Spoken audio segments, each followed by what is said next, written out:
Merong post sa isang page na kung tawagin ay Kabayan Patrol. Nako. Sinirculate ito across sa social media. Ito yung nakalagay na post. Na, kung pwede na si Direk. Ayan, ayan. Ayan, sinasabi niya, Orly Gutesa breaks silence. Pinilit lang ako nila Defensor at Marcoleta. Isip-isipin mo yan, Jen. Gutesa admitted that he was forced to sign a fake affidavit against Speaker Romualdez out of fear and pressure. Ito, nakuha na namin kung sino yung gumawa nito eh. Yung page po mismo. Yung page na ito, ang ginagamit niya dyan ay mga troll farms, ha? Makikita mo na troll farms kasi pinakita nila rito, ang mga accounts ay Vietnamese eh. Ganun po? May Vietnamese accounts, karamihan ha. So kung halimbawa sa 1,500 Vietnamese at yung iba pa Arabic accounts. Para kunwari, maraming sumusuporta. Maraming nag-suporta at kumo-comment. Opo. Oo. Ngayon, ibalik nga natin doon para makita natin. Kung makikita mo doon, sa bandang ibaba, right side, nakalagay, Kabayan Patrol. Kabayan Patrol, yes po. So parang, ginamit pa yung logo nung TV station, isang TV station. Para magmukhang totoo. So, nakikita nyo ngayon kung ano ang kanilang pakay. Opo. Gumagawa ng isang bagay na hindi totoo.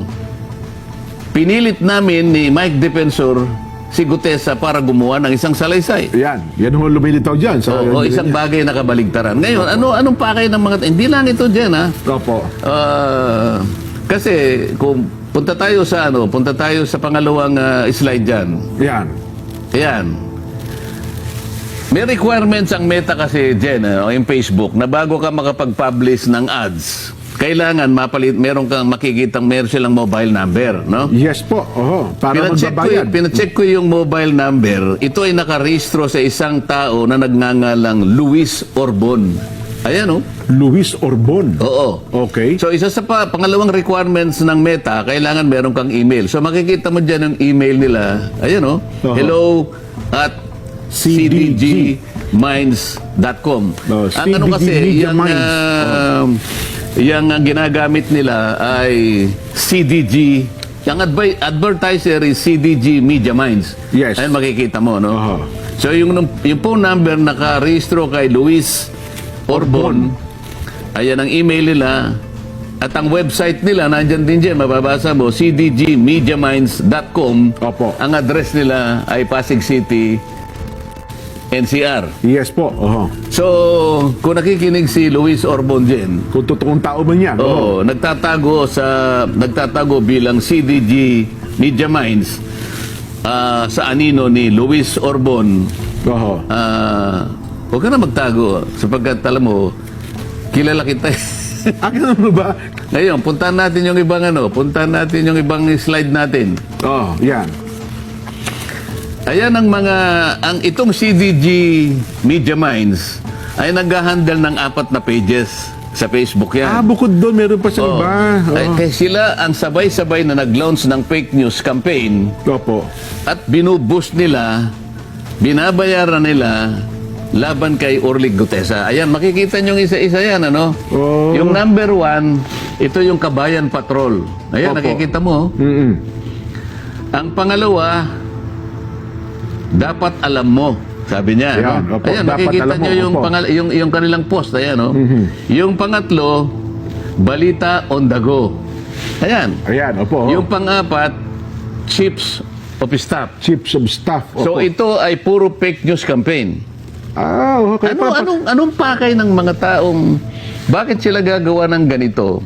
Ito yung sinasabi ko sa iyo na pangalawa na undermining the whistleblower. So lahat ng kaparaanan gagawin para pagtakpan, para ilihis, para iligaw ang mamamayan. Ang mga taong ito ay, ang kanilang maaring pakinabang dito ay yung taong pinagsisilbihan nila. Siyempre po, kumikita sila dyan doon sa mga taong napagtatakpan ng kanilang paglilihis. Yung kanilang agenda, opo. At para iligaw ang ating mga kababayan na maaaring maisip nga nila na, ganun pala yun, ganito pala yun. Oho. Kaya natin dinidiscuss dyan para malaman ng taong bayan na ito ay puro fake news na ginagawa nila para magtakip, para isalba, para proteksyonan ang mga nasa likod ng mga iniimbestigahan natin. Tingnan mo yan, iba't ibang uri ng ads na puro paninira, iisang target. Si Marine Sergeant Gutesa at ako.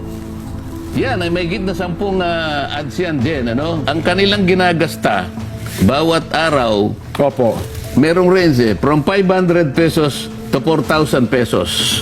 Tinatarget nilang audience hanggang 1 million. 1 million users or more. Oo. Yes po, oo. So ang gastos nila sa loob ng isang buwan, umaabot ng between 20 to 30,000 pesos kasama yung boosting din. So ano ang pakay nila? Manlin lang. Mailigaw ang taong bayan. Sa uling slide, pakita natin para makita natin. Itong mga slides na to, Jen, makikita mo, pinamonitor ko yan magmula ng January 2025. Opo. Mga post ito, Jen, na puro papuri sa administrasyon. Pero same page po. Same page. Same page, oo. Yan ay puro papuri sa administrasyon. Ngayon ang kabalintunaan dito, kung ang administrasyon gusto niyang malinis ang skandal na ginawa ng flood control, Opo. bakit ngayon nag-sip sila dun sa paninira Character assassination na nangyayari. sa investigasyon na ginagamit namin para tukuyin natin sino ba talaga ang mga tao, malalaking tao na nasa likod ng mga pangyayaring ito. Opo. Kung maka-administrasyon kayo, bakit taliwas ang ginagawa nyo ngayon? Sinisiraan nyo ang mga taong lumabas para ngayon pagtibayin, tukuyin, makilala kung sino yung mga malalaking tao. Ba't nagsimula kayo ngayon gumawa ng fake news October 24 hanggang October 29? Alam mo kung bakit? Opo, bakit po? Sapagkat merong nagbabanta na itutuloy ang Blue Ribbon Committee itong Nobyembre. November 14 daw po, Sen. Ang November schedule. nga. November 14 na po. Ngayon, tama-tama lang na sirain si Gutesa. Akala nila ngayon.